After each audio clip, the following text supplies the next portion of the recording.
it is unfathomable, some of the difficulties. Like when we wanted to get licensed in the district, only one person could approve the license, and they went on sabbatical for 7 months. Hello and welcome to Beauty and the Biz, where we talk about the business and marketing side of plastic surgery. I'm your host, Catherine Maley, author of Your Aesthetic Practice, What Your Patients Are Saying, as well as consultant to plastic surgeons to get them more patients and more profits. Now, today's special guest is Dr. Steven Davison. He's a board-certified plastic and reconstructive surgeon in private practice in Washington, D.C., and he's been there over 17 years. Now, Dr. Davison began his medical career with an undergrad dental degree from Edinburgh, Scotland, then otolaryngology at the Mayo Clinic, followed by his plastic surgery fellowship at the University of Pittsburgh. He's also spent 9 years at Georgetown University and remains a professor training several generations of plastic surgeons and has even been awarded Teacher of the Year twice. Now, Dr. Davison is a member of several medical societies, has written over 100 clinical publications, and has presented over 95 national and international lectures while actively supporting humanitarian efforts here and abroad. Dr. Davison, welcome to Beauty and the Biz. It is a pleasure to have you.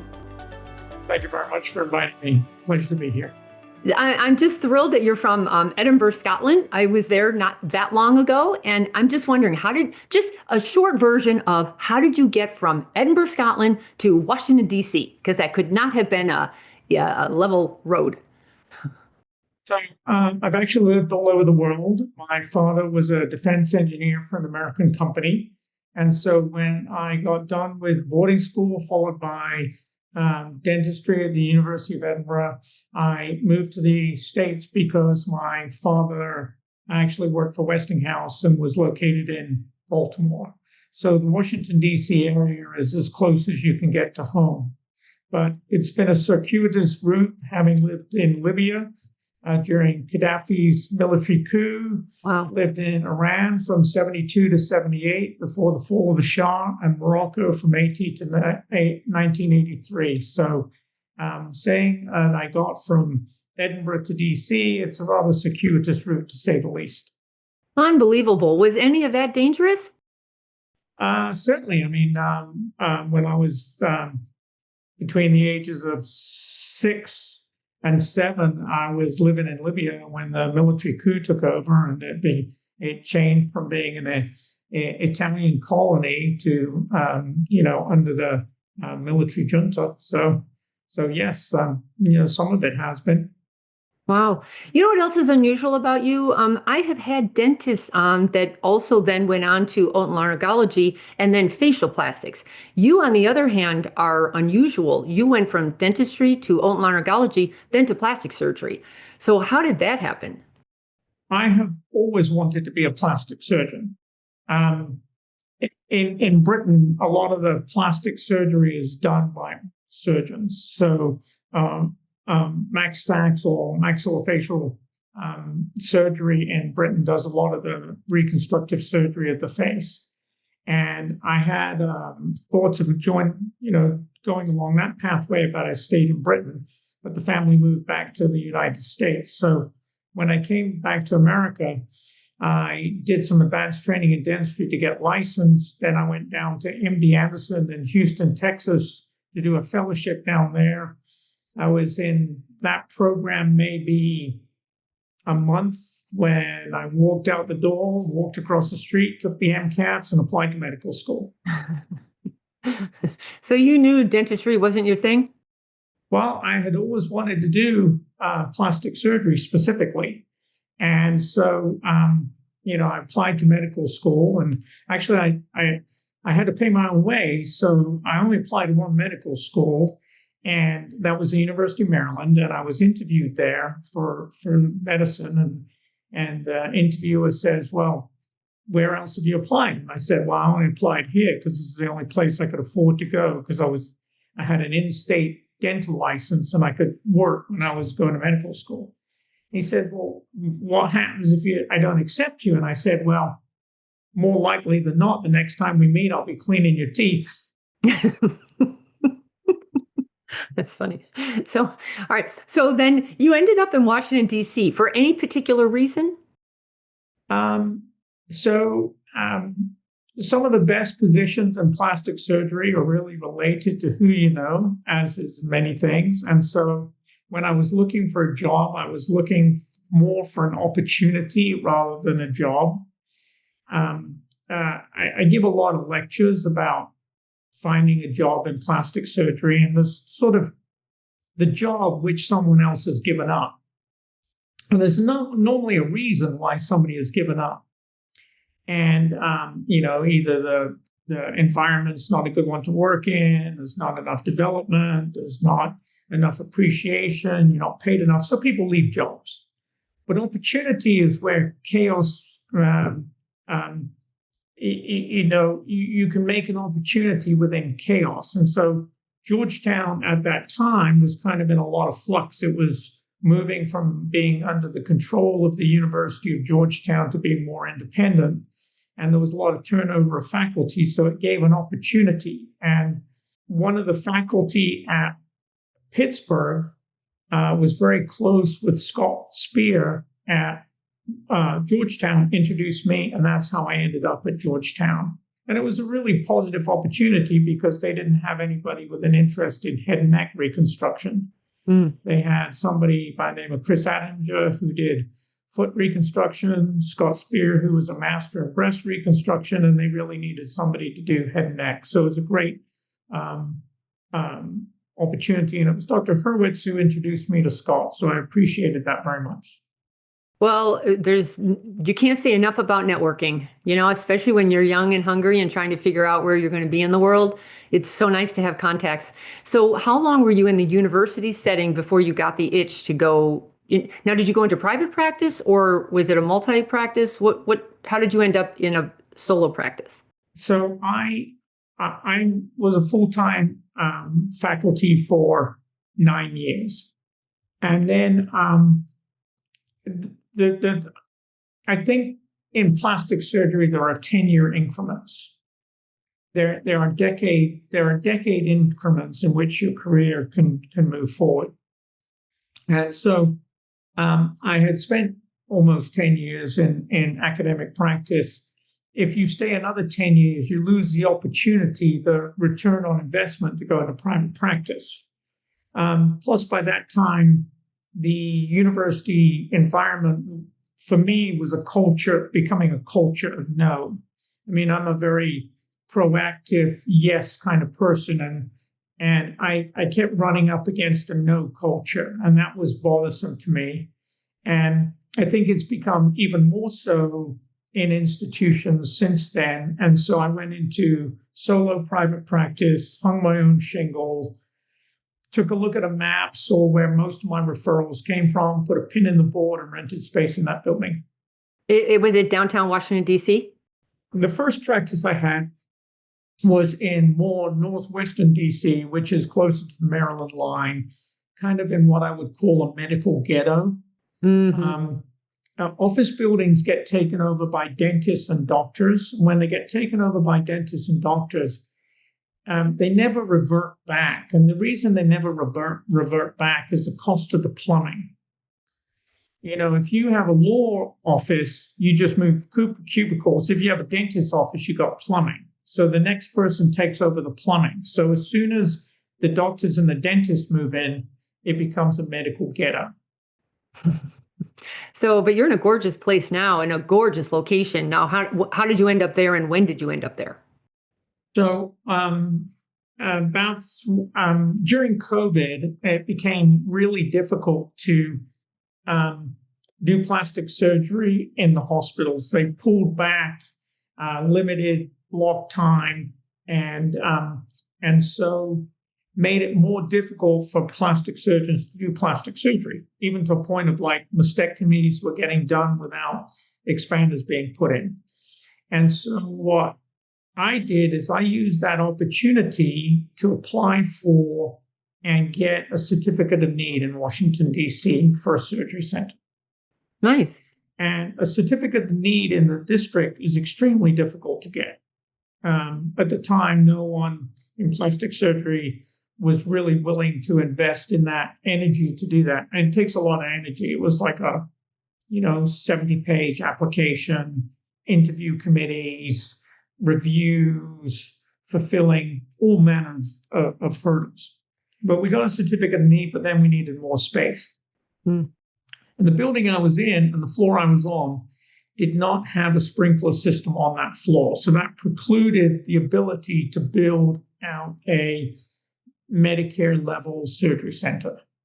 And the current space that I have has a two-room full operating room built out to not only triple quad ASF or triple AHC, but also Medicare standards. Holy cow, that's a lot of regulation you had to get through. Good for you. And still getting through it. It's one of the things that I would call the barrier to entry. Like one of your questions that may come up is building your own surgery center. So the building of your own surgery center, particularly in a highly licensed environment, is a question of barrier to entry. Yep. And it is just the more legislated the environment is, the more difficult it is. But yet, once you've built it, then the barrier to others doing it and competing with you is also real. So it's like one of those industry faucets. You can't turn it off. It's hard to turn off and on. It's like it's the same thing that makes it difficult for those to follow. Right. It's a super competitive area, though. But yes, a lot of the surgeons there just use somebody else's surgery center or haven't bothered to try to do what you did. So congratulations. Do you have any regrets, or are there any tips that you would share with others on what not to do? Yes, without a doubt. I would pay a lot closer attention to what I would call the carrying costs. So when the delays start stacking up, which they inevitably do, you've got to drill a drain through a solid concrete floor, and that's going to cost you $95,000, but you need a permit to do it, or you need a permit to add a waiting room after the fact, and that takes 7 months for somebody to sign off on it. You have the carrying costs of that each month. So you have an entity that should be generating income that instead you're just paying on. And I think you need to be incredibly aware of, one, the carrying costs. Second, everybody gives you advice. 50% of it is wrong. So they tell you this needs to be there. You need to do this. You need this before you can get that. It's just not, most of the time, it's just not true. They're shooting from the hip, or it's hearsay that they heard. Like a concrete example, I'm big on concrete examples, is the idea that you can't get an insurance contract unless you're Medicare approved. That's not true. It's more difficult, but it doesn't mean you can't do it. Do you wish you'd skipped the Medicare part? Because that was the part that was hurting you the most, I would say. Not hurting you, but challenging you. Are you glad you did that part as well? Well, we still haven't completed that part because, as I said, we're still doing some retrofit because, again, got some bad advice, didn't quite check with multiple different sources, didn't quite read the entire Medicare manual myself. The trouble with not being Medicare approved is that having Medicare doesn't help you. Not having Medicare hurts you. Gotcha. So it's the absence of, not the, because Medicare is kind of a blanket organization. If Medicare approves you, everybody else has to accept it. But the absence of it is more significant than the presence of it. Gotcha. Did you have any trouble with staffing surgical staff? Because that was also a huge dilemma, not just building out the OR, but do you have any nurses that are around? And so many of them were taken back. The hospitals were like triple paying them and, just throwing a ton of money at them. And it was really difficult for the solo practices to hire people. So did you have that issue, or have you had it? Well, I think there's multiple problems at play there that I've seen. One is is the disbursement of medical staff, right? When the only players were the hospital and their surgery center, everybody was concentrated. Yeah. Now, if you have 10 surgery centers up the street, all of the available nursing staff is now dispersed over 12 locations, the hospital surgery center, and the 10 surgery centers. Now, as a whole, the system may be more efficient, but the distribution of staff is widened, right? Mm-hmm. But it also gives that staff multiple options of where to go. And so they can cherry pick shifts, they can cherry pick location, close to work. And then the next problem that happens is you create a supply economic curve where there's not enough nurses. So now the hospital pays more, and then you have a matching problem. So the price starts escalating to the point where much of the personnel becomes almost unaffordable. Yeah. And then you find you're competing not just with the other surgery centers, but just with everything: lifestyle, commute, remuneration, benefits, and it's very difficult. And nursing staff particularly is very difficult. Did I hear you say you were building out 4 OR suites? I have 2 OR suites. So I have 2 full accredited OR suites, not 4, but 2. Okay, that makes more sense, dear Lord. Because you would be one of the revenue generators in one. I noticed you also added another surgeon to your practice. Are you two staying busy with that, or do you need another? Like, what's your plan there to add more surgeons to keep those 2 rooms busy, or are you busy enough with just the 2 of you surgeons? So the 2 of us together right now, we're doing predominantly cosmetic surgery, can probably run 1 room 4 days a week. So right. Each of us 2 days, or one of us 2.5, and the other 1.5 days. So we can probably run 1 room 4 days a week. If we bring in another surgeon to do cosmetic surgery, we could probably do 5 days, but that's only 50% capacity. So we then need to expand to other doctors and have them have an equity interest in the practice. But because doing cosmetic surgery in a surgery center is kind of a wash, the price is the price, which is, what it costs to do surgery.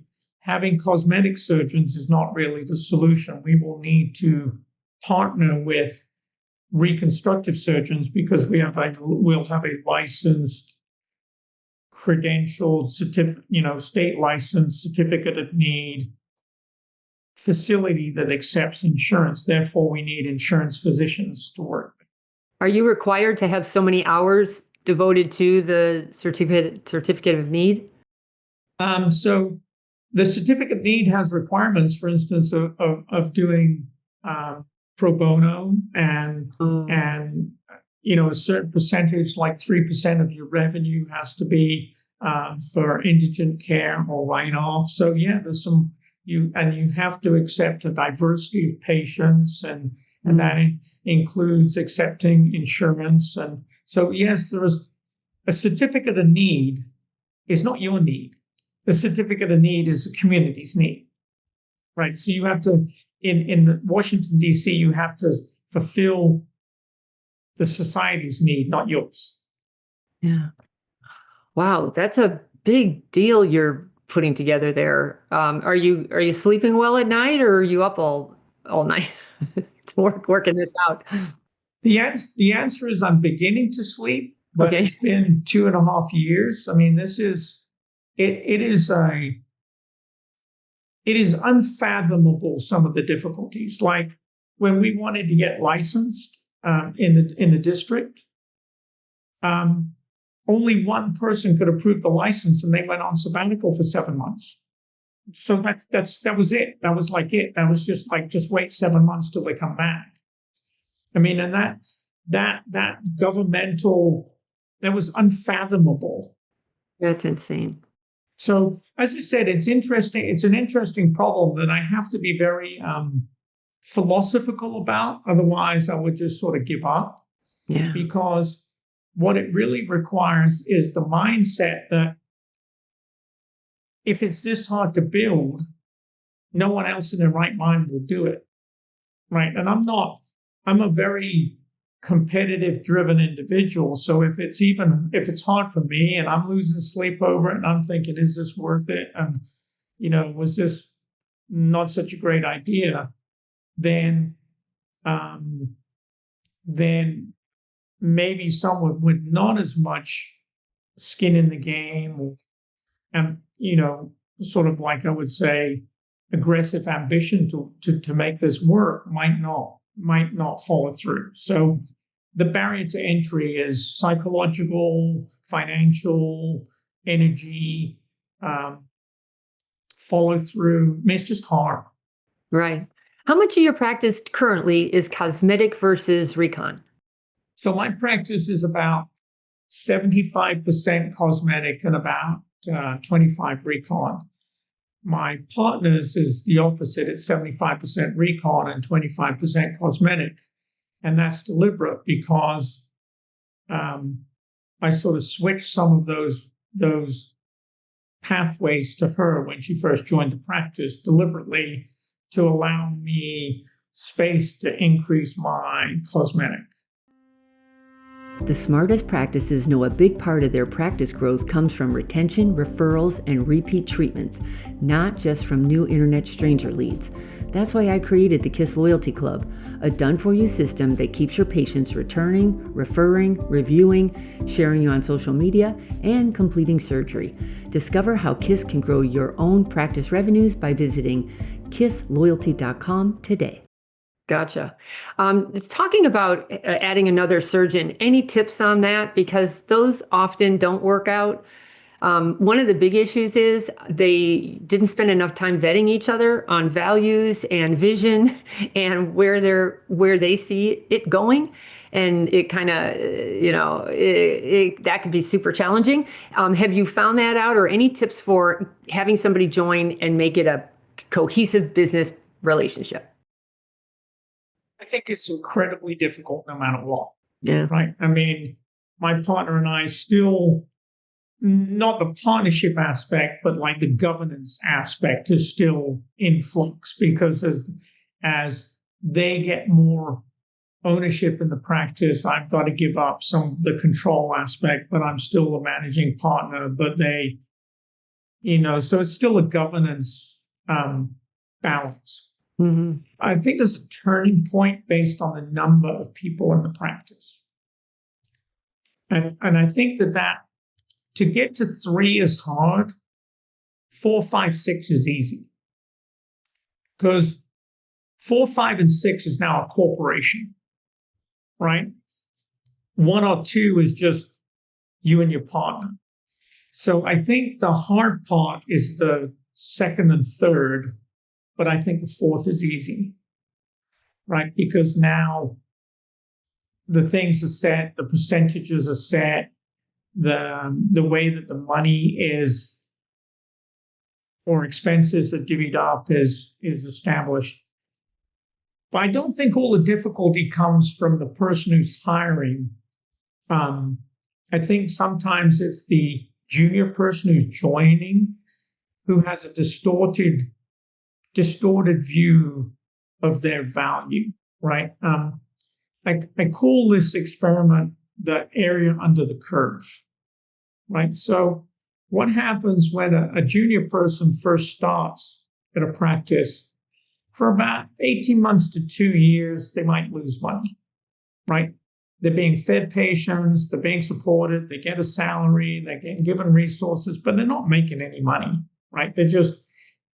They're creating a negative balance. And that negative balance might be hundreds of thousands of dollars. Then suddenly, at about 18 months, 2 years, depends how how aggressive they are and how non-competitive, the more competitive the market, the longer it takes.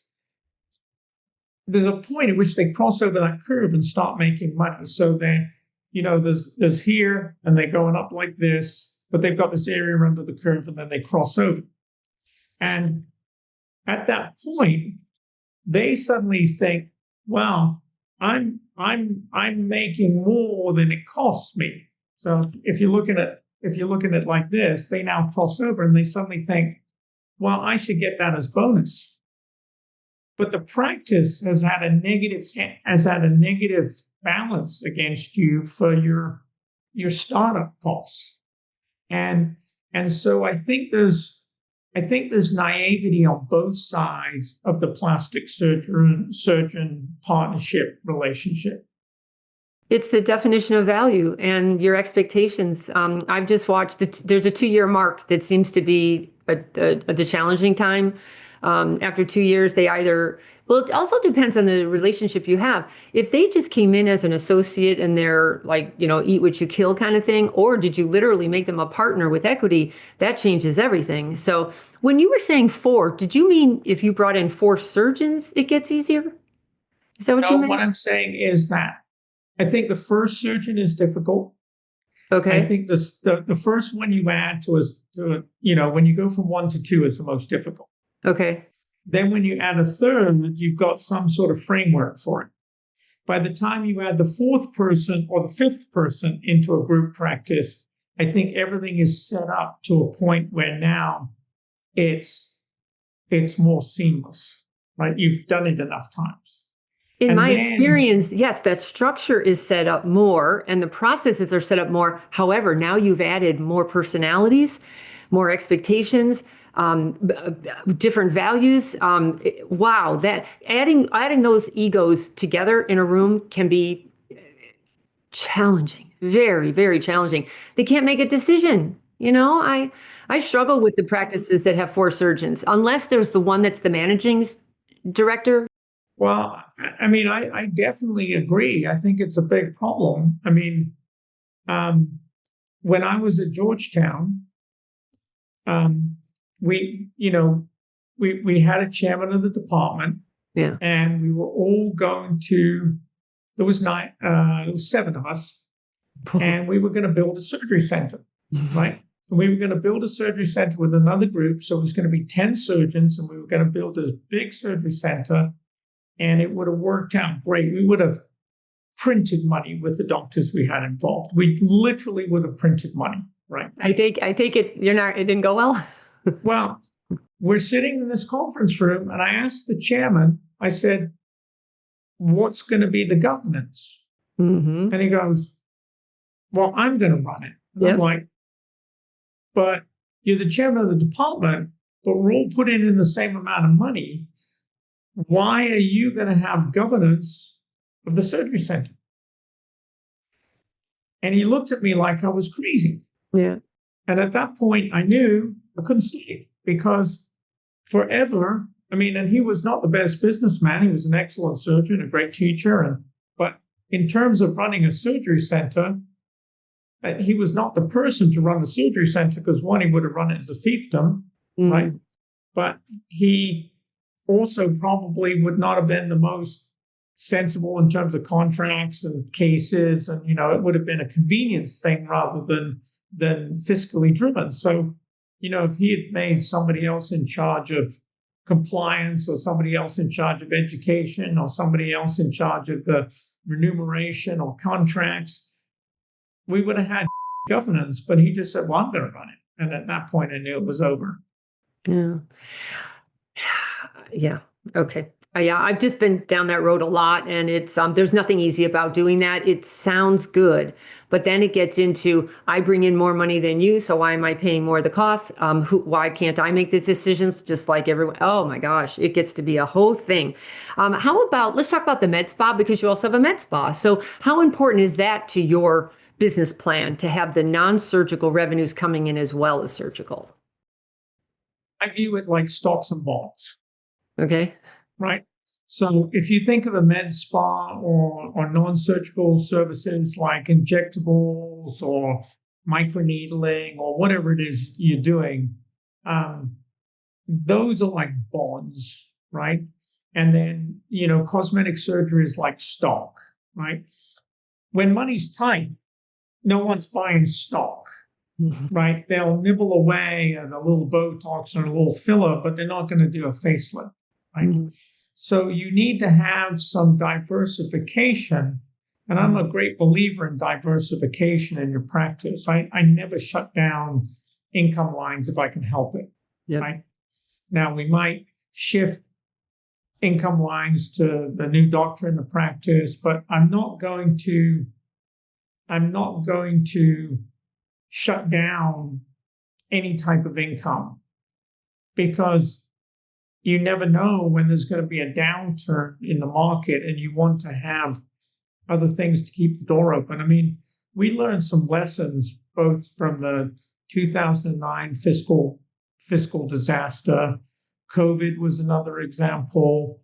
I would say April and May, there was a lot of instability in the fiscal market, Right. and a lot of uncertainty. And I found that plastic surgery demand, plastic surgery demand, portends the financial markets by about 2 months. People start getting nervous about money and spending money on big ticket cosmetic items about 2 months before the markets tank. So it's very interesting to watch it. It really is a prelude to that. I actually agree with that. I watched that happen, obviously, during the election time. All that uncertainty was so in the air. Wow, that's tough. But regarding non-surgical, I'm assuming you do not partake. You're not one of the providers, but you are providing it. So you would have nurses or estheticians, and that's a whole other thing, because now you've got to manage some more people. So how have you managed that? I try and move the non-surgicals to PAs in the practice or nurses in the practice. Now, there's some patients who want me to do it, and I will do it. I'd rather do it than have them go elsewhere. Yeah.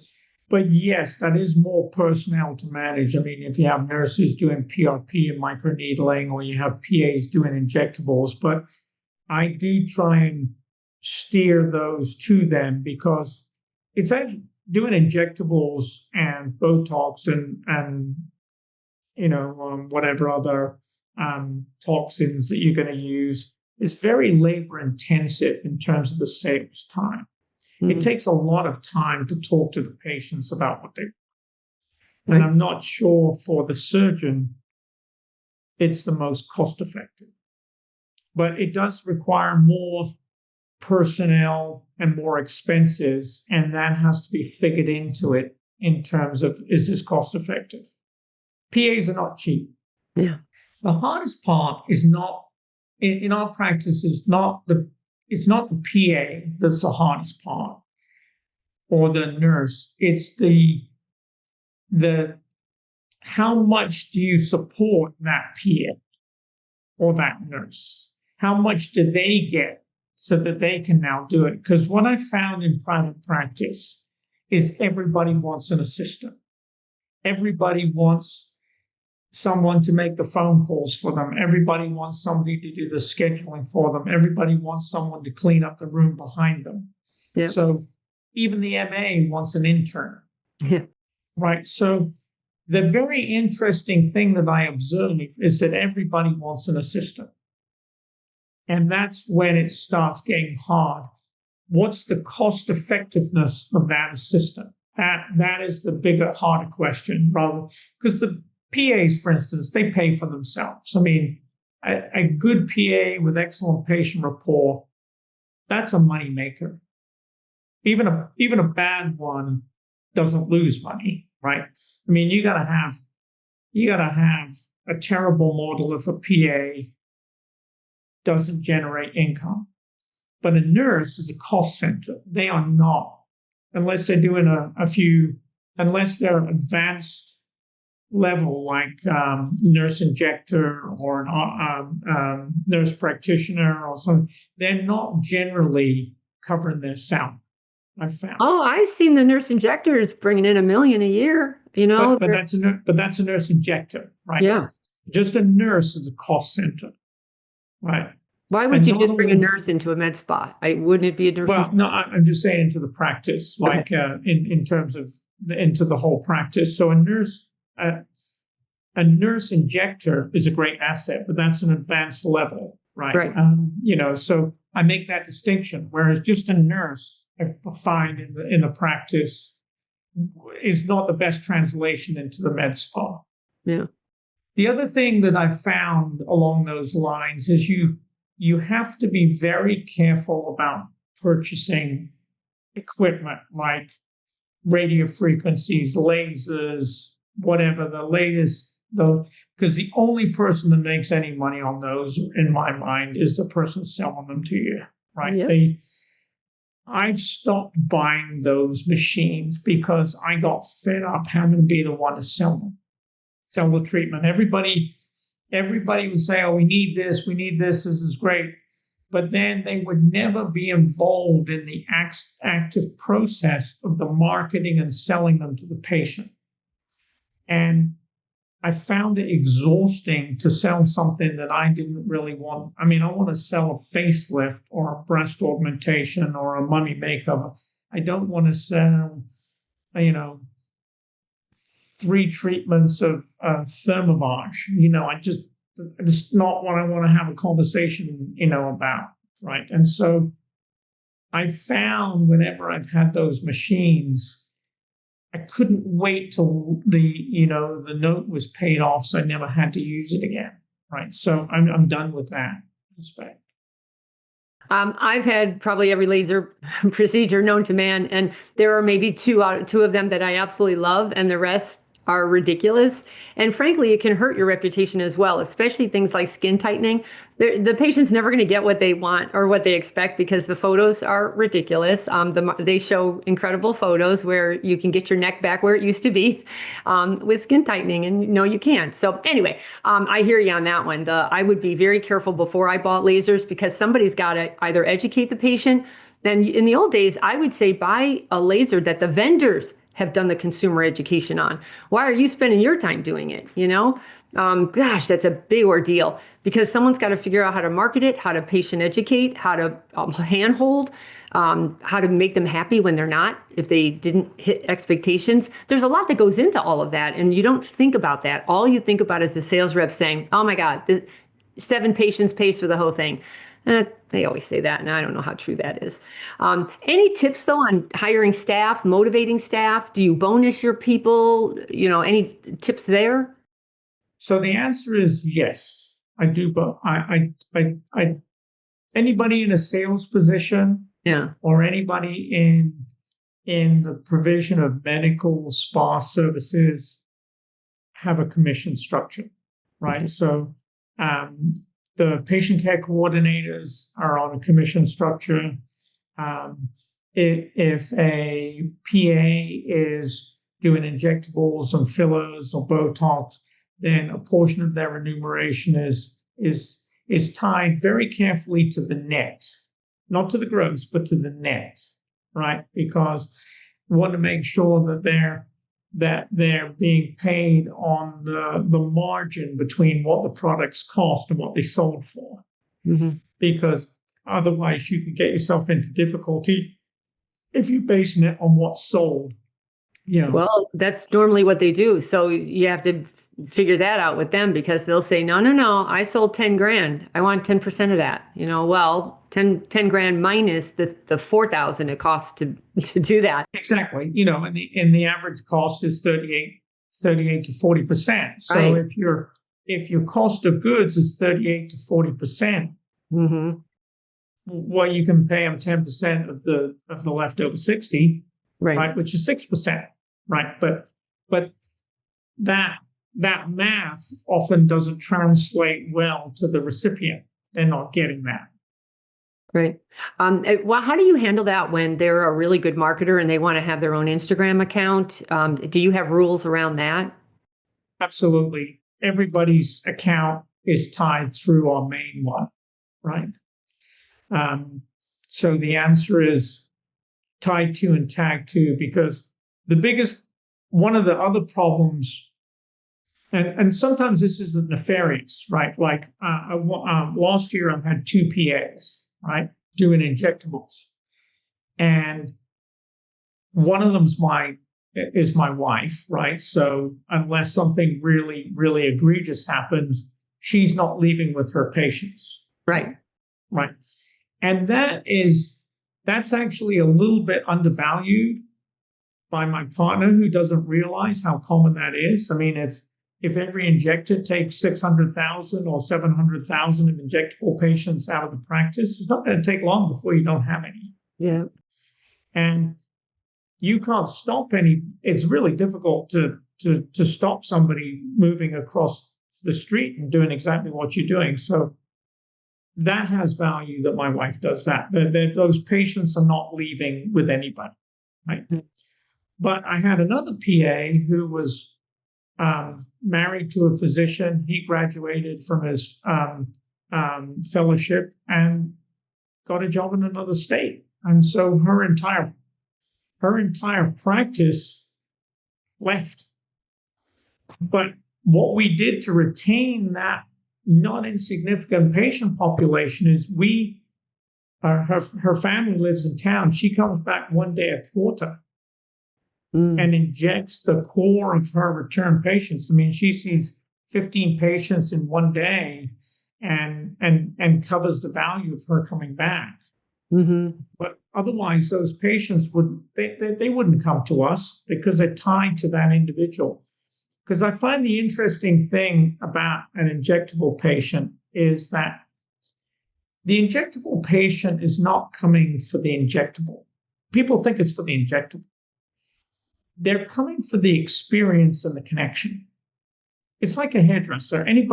You can get your hair cut anywhere, but you might drive 30 minutes and wait 20 minutes to get your hair cut by the person you like to get your hair cut by, right?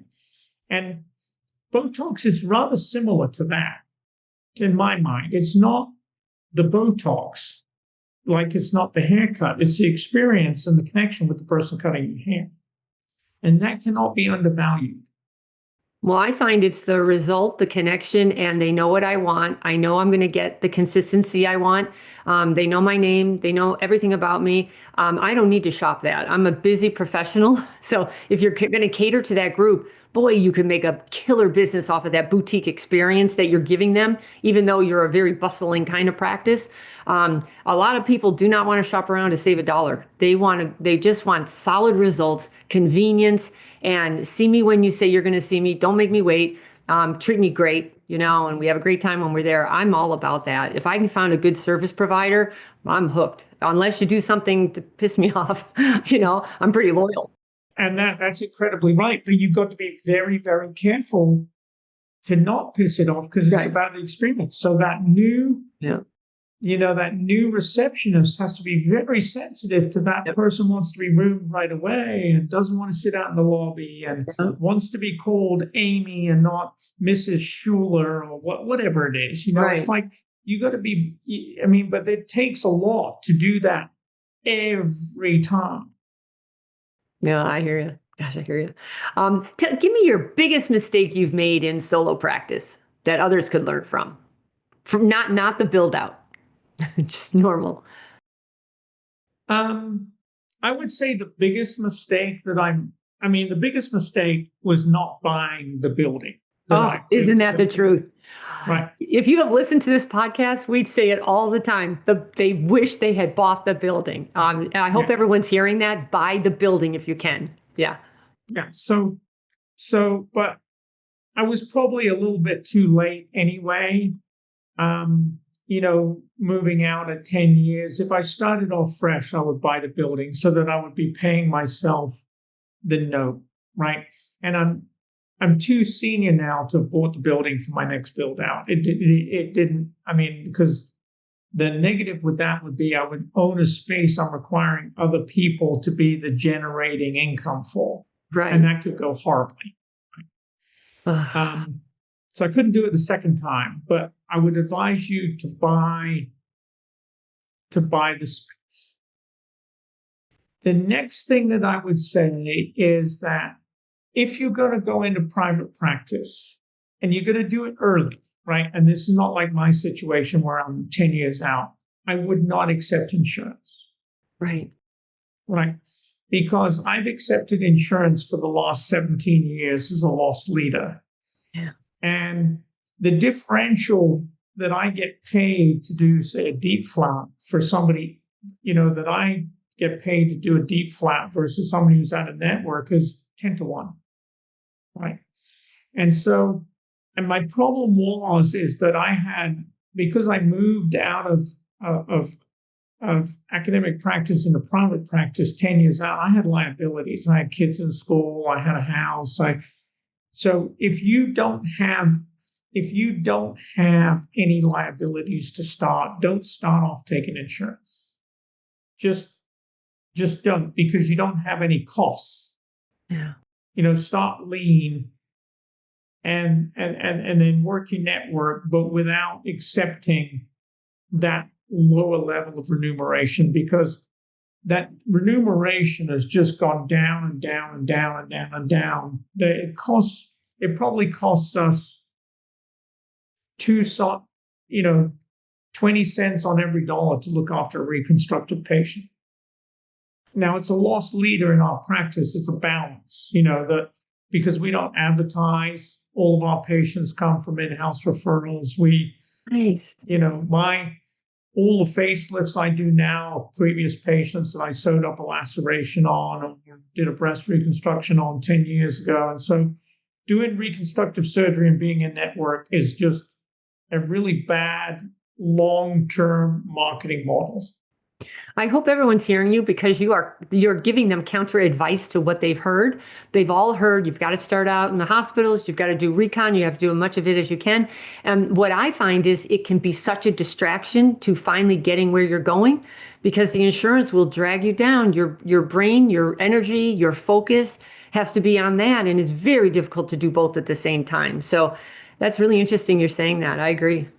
And it's not that you can't do recon, but when you have nothing to lose, you may be better off doing one recon case out of network and being paid 5 to 10 times the amount for it than to do it in network and not cover your costs. Yeah. The only thing I'll say is at least you're getting a lot of experience, if you're looking for surgical experience, but then you should be work out of a hospital then. And I think it's a very hard balance. Nowadays, I think it's even up to like 67% of all physicians are employed. The number of people that are in business for themselves now is incredibly rare. And plastic surgeons are still some of the entrepreneurial types that will go out. But even within plastic surgeons, we have these sort of like, everybody tells stories about the great white hunter, the Stephen Grants that sell their practice for, but that's not the average plastic surgeon. It's just not, that's not the normal model. It's like, it's a lot of kissing frogs until, you're making a steady income. We talked a lot about private equity several years ago, and if you were brand new in the game and you were one of the first, you were getting that kind of buyout. You were getting those crazy numbers. And then we would go to the conferences and all the big wigs were on the stage saying, oh, I got 20 million, and the audience is like, what? What? And then everyone wanted to jump in the private equity. How long did that last? I'm not hearing any good stories right now about, or have you gone down that road, or I'm sure they're knocking at your door? People have been knocking at the door. I haven't gone down that road, but certainly, listen to some conversations. But I have an interest in another surgery center that's been bought out by another private equity group, and and it's spiraling into the ground. When it was owned predominantly by the physicians and everybody was working there, it was, we're all making dividends and it was going well. And now it's a disaster, right? So I have my own microcosm of one in terms of that. And, I'm underwhelmed. Well, I know of two groups who are doing a very, very good job.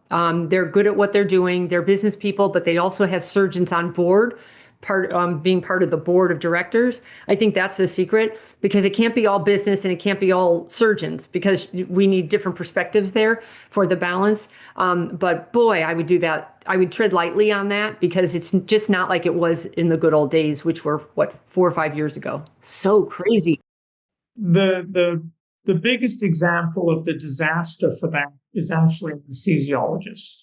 They all sold their groups out to private equity, and every single one of them is whining nowadays. They just are. They were sold that they were going to get better contracts and that they would make more money. And then the senior partners took the equity money out of it and left the juniors doing the work. And that's why, 20% of them quit. Oh, what a shame. It's so funny. It's not funny. It's shocking how quickly it's all changing, because I've been at this for 25 years, and it used to be so simple. When you were ready to exit, or you're getting ready to, you bring on an associate. He or she then took over your practice. There was some equity built in. It took years for them to finally, change hands. And it was subtle and it was easier. And nowadays, the younger people are not going to give you the money you want. They never value it like you do. They're not going to put in the 10 years of grind, like it's just changed so fast. So I don't know. I mean, what do you think? Do you have a big exit strategy, or do you want to keep scaling and then exit, or do you have a plan? So it's a scaling exit. I mean, it's add another associate, shift over some more equity, add another, maybe get up to a fourth, shift a little bit more equity, and then transition into part-time, and then exit left. Maybe stay and manage the place, be the grumpy old guy that comes down from his Georgetown brownstone just to, complain about how the coffee's not fresh. I don't know. I mean, and bug all the nurses at the station. But you know what? That's when you want to be the landlord too, if you could pull that off somehow. Yeah, but I blew that one. Yeah, that is fun to be the landlord. I blew that one. Let's talk about marketing for a second, because there's an interesting thing you said. You live off of word of mouth because you've been at this for a long time, but you have a young woman in there who there's no way she's not marketing herself. And I noticed she speaks Spanish. So is that one of the marketing, and you market that, we also cater to the Hispanic crowd. Was that strategic to get a young girl in there with a Hispanic angle to it, so she could bring in a different kind of demographic? And how is she marketing herself? Because I noticed Instagram's not a big part of your practice, but someone's got to market this girl, right? Or does she just live off of your coattails? Having an associate that was a Hispanic woman join the practice, it's not a random event. I mean, it was absolutely a deliberate hire based on the fact it's not the same demographic as I am, because otherwise we would serve the same patient population. Right. We have duals of everything. So we have a Hispanic website, a Spanish website. We have a English website. We have to staff up for Spanish speakers at the front desk, in clinic, patient care coordinators. So did that. The next thing we do is we do Spanish and English posts. I've seen that. She's really good. Yeah, she really is. She's great on it.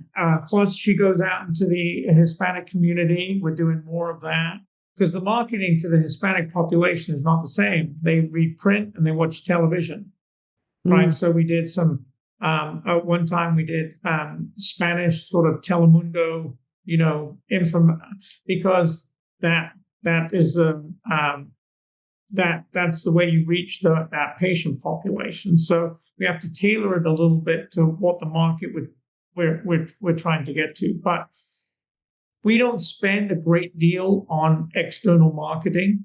There's a few website, click for leads and such like, but we don't do a lot of it, because I think we got 24,000 patients in our database, right, from doing reconstructive surgery. So, turning what I call a mole into a mountain.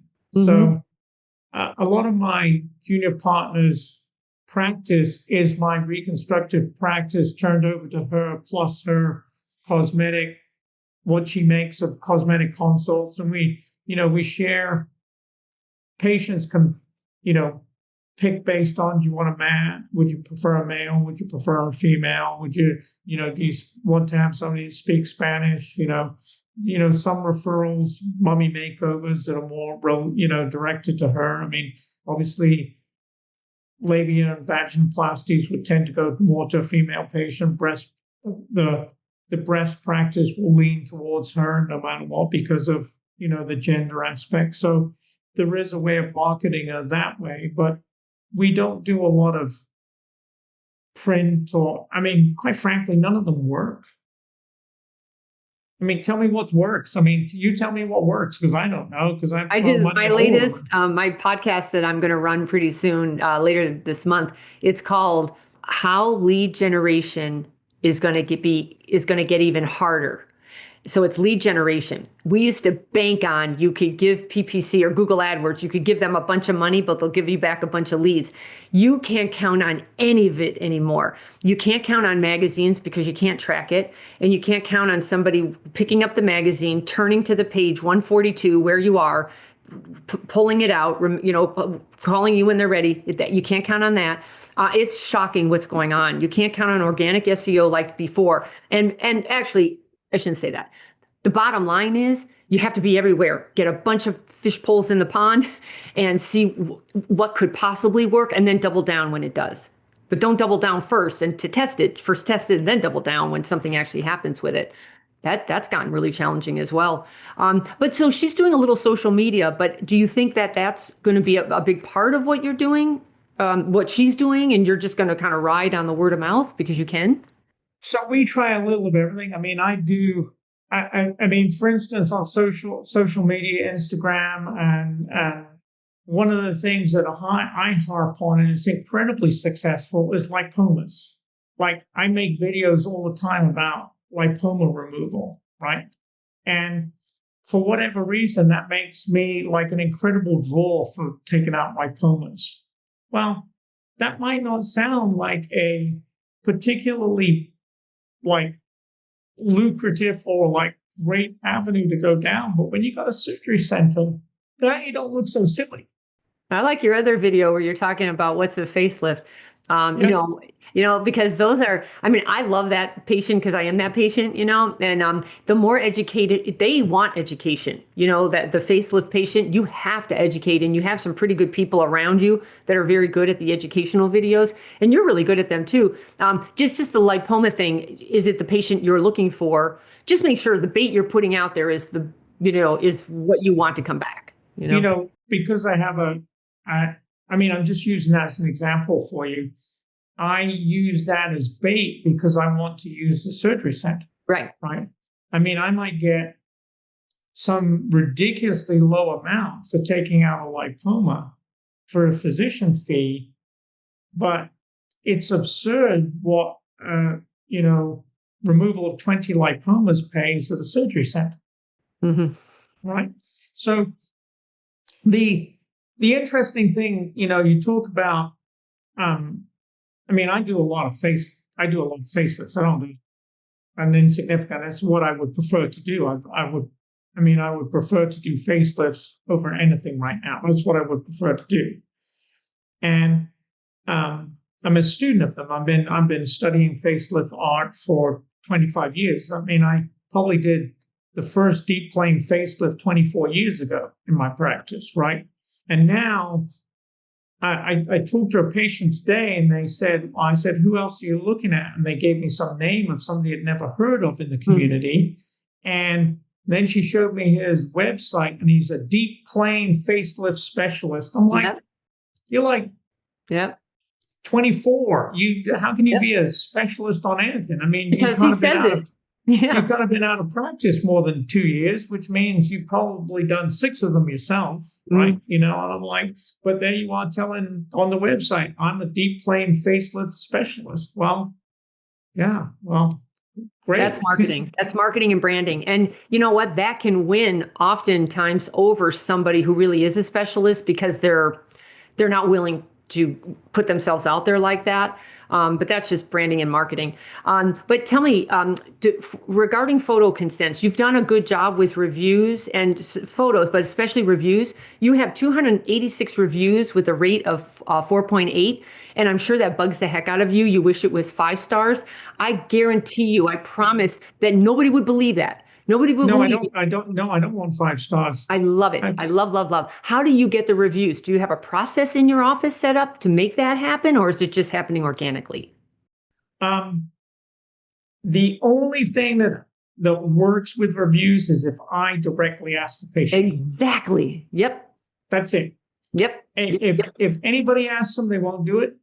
If I go in and say, I would really, you're happy, you're delighted. I said, the one thing you can do is do a review for me because no one believes it unless it's on the internet. And then I say, and then I'm going to look.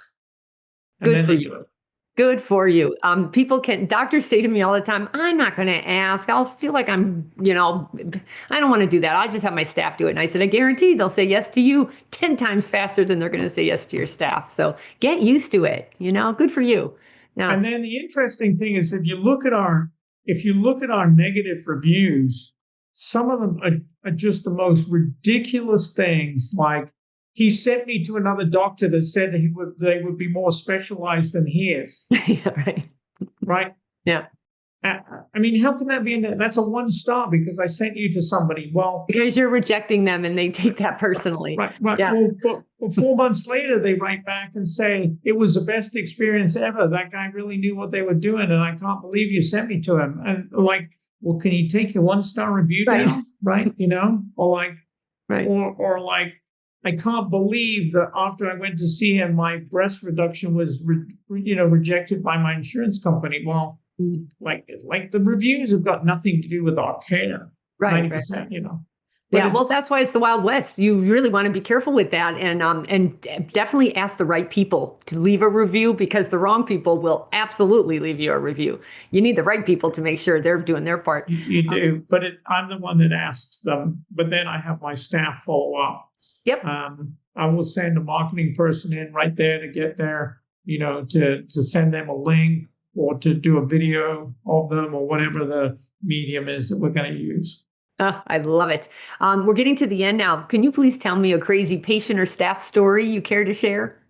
The funniest one that I have comes to mind. It involves a patient that came in and he wanted he asked for a penis enlargement operation, right? And there's nothing about that's successful. I mean, all the things have been tried. People have injected fat. And I asked him why, and he said, I'm going to get married. And I'm like, okay. And I'm like, well, why would you want an enlargement? And I examined him, and I can certainly attest to the fact that I may have had a little bit of envy because there was nothing that needed enlarging. And he goes, I want to surprise my wife. Oh my and I God. go, having been married twice, might I suggest jewelry?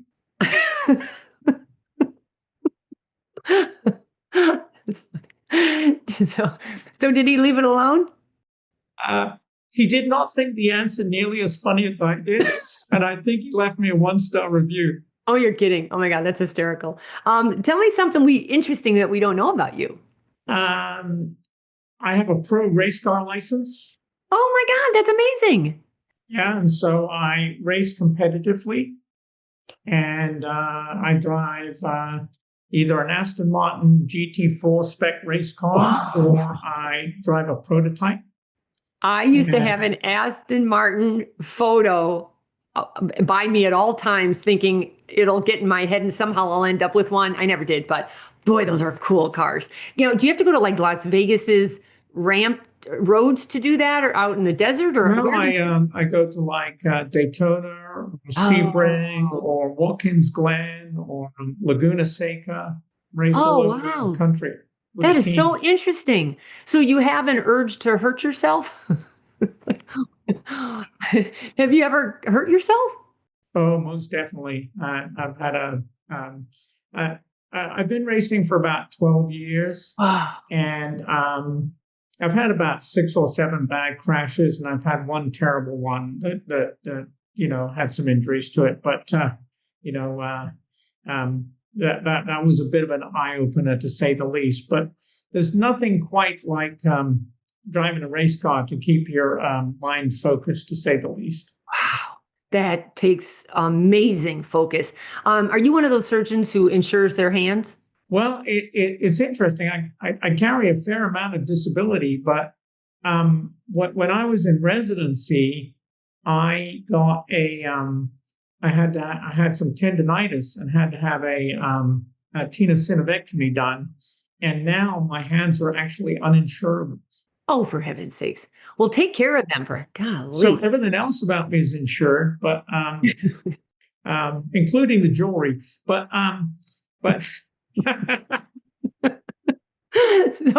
So if somebody wanted to talk to you, especially about your build out from hell, it's davinciplastic.com. And then your Instagram is DaVinci Plastic. Yeah. yes. And you're in a gorgeous place in Georgetown in Washington, D.C. I love your practice. I love the gall that you've had to try to do what you're doing. That was a big deal. The bureaucracy in Washington, D.C. is nothing to shrink up, to obsess about. Oh my gosh. So good for you. And I wish you all the luck in the world with that. I've written a number of articles about the job search in plastic surgery and making a living in reconstructive surgery. I'll be happy to provide those articles for you, which you can link through this particular podcast. And with that, we're going to say goodbye. Thank you, everyone, for being here. If you would so kindly leave a review and subscribe to Beauty in the Biz, that helps us grow our audience. And then if you've got any questions for me or any feedback, please leave them on my website at katherinemaley.com, or you can certainly DM me at Catherine Maley MBA. Thank you so much, Doctor. We will talk again someday. Take care, everyone. The fastest way to success is to model other successful surgeons who have what you want, but you can only see their results, not the path they took to get there. So you continue to jump from one thing to another, hoping to find something that will work for you too. But it rarely does. So try this shortcut instead. It's guaranteed to move you forward. I compiled my intellectual property to grow cosmetic revenues, everything I've gleaned over the years, into one playbook of the most successful practices and what they do to win. Go to cosmeticpracticevault.com and let's grow your cosmetic revenues.